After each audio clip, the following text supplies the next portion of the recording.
fois de plus, je dis un grand salut à nos amis auditrices, auditeurs de la radio Lamandier Fleury, sans oublier bien sûr nos amis internautes.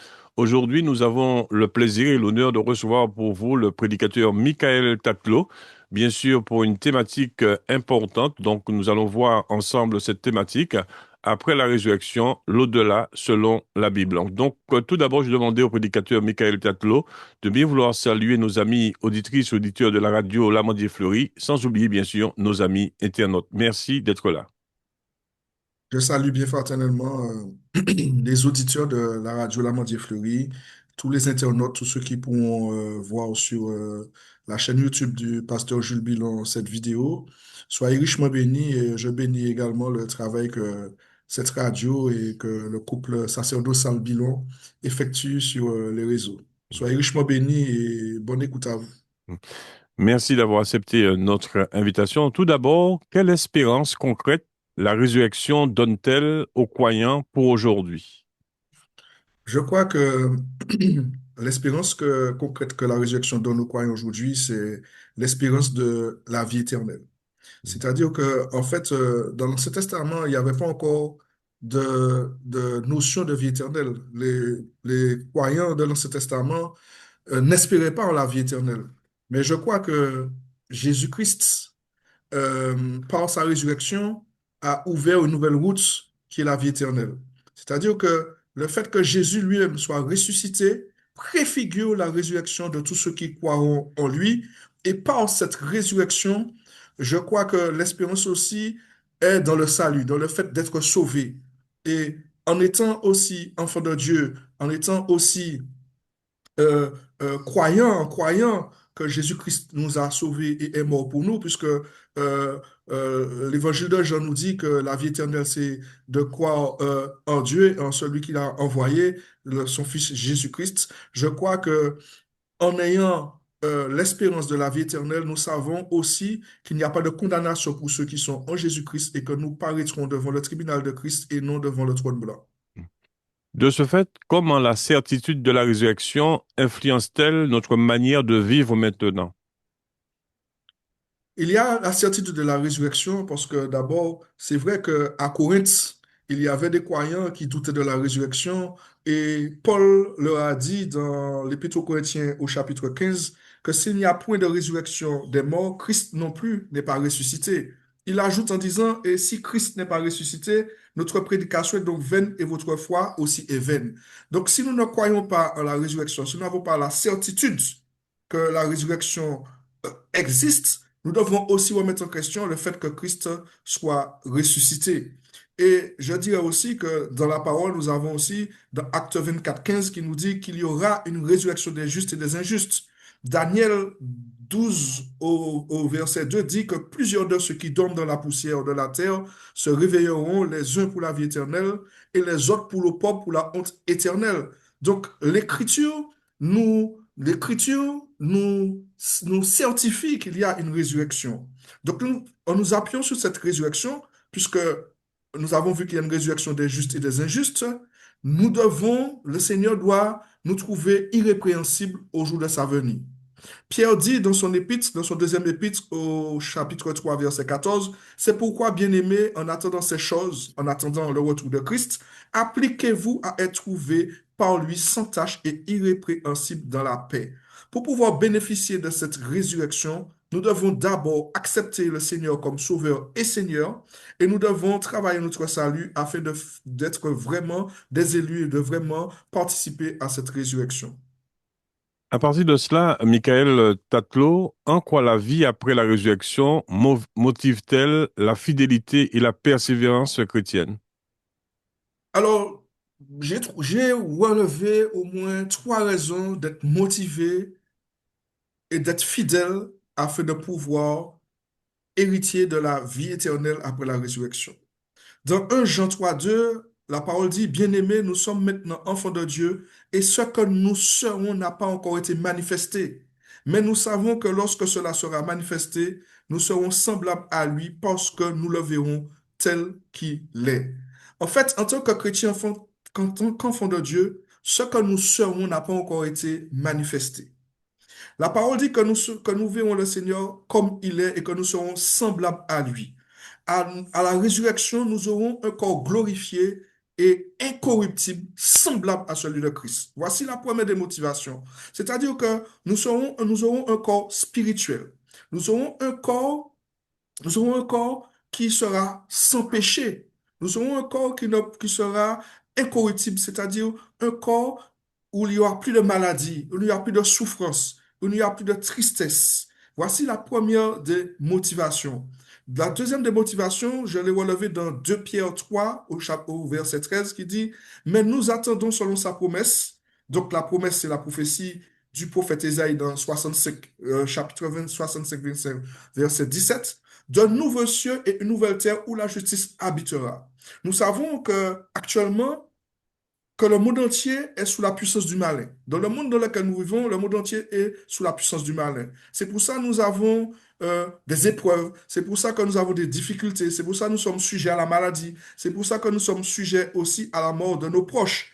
Mais l'espérance que nous avons, c'est que nous allons habiter dans une nouvelle terre, une nouvelle terre de nouveaux cieux où la justice habitera. Ce qu'on appelle la félicité éternelle. Nous serons dans une félicité éternelle où il y aura la paix, où il y aura la justice, il n'y aura plus de péché, où le mal ne va plus exister. Et la troisième chose que j'ai relevée, c'est que nous verrons le Seigneur et nous vivrons avec lui. Dans Apocalypse 21, verset 3, la parole dit, voici le tabernacle de Dieu avec les hommes. Il habitera avec eux et ils seront son peuple et Dieu lui-même sera avec eux. Au jour de la résurrection, nous verrons le Seigneur. Je crois que si nous avons donné notre vie à Dieu, si nous sommes devenus enfants de Dieu, ce que nous espérons, c'est de voir un jour le Seigneur face à face. De voir le Seigneur, parce que actuellement, la parole dit que nul ne peut voir Dieu et vivre. Mais je crois qu'au jour de la résurrection, nous verrons le Seigneur face à face. Il sera avec nous et nous régnerons avec lui.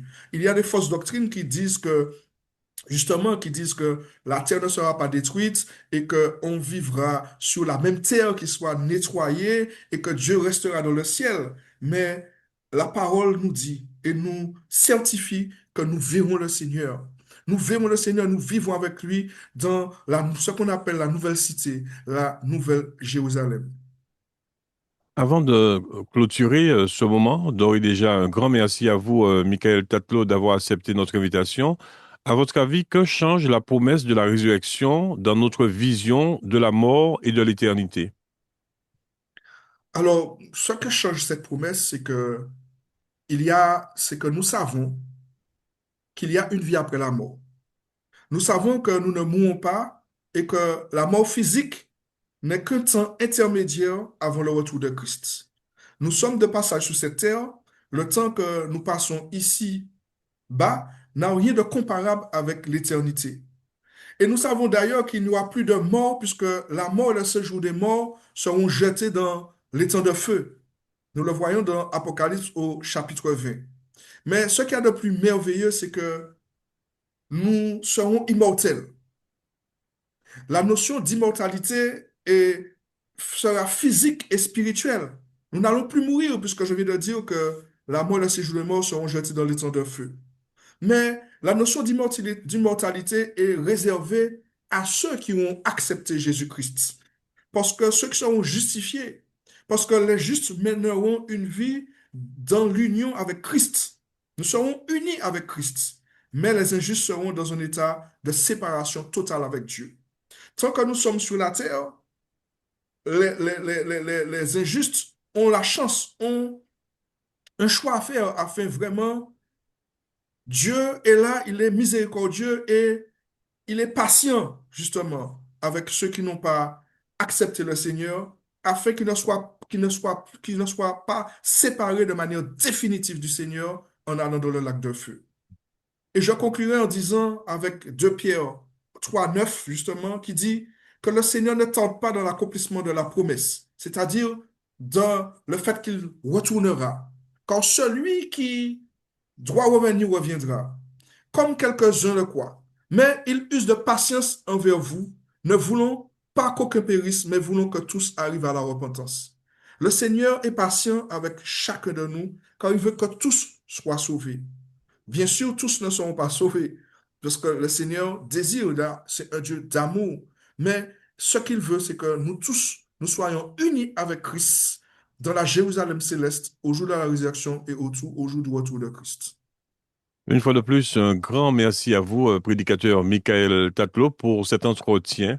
En guise de conclusion, qu'est-ce que vous souhaiteriez concrètement et succinctement que nos amis auditrices, auditeurs de la radio Lamandier-Fleury, sans oublier bien sûr nos amis internautes, puissent retenir à travers cette réflexion?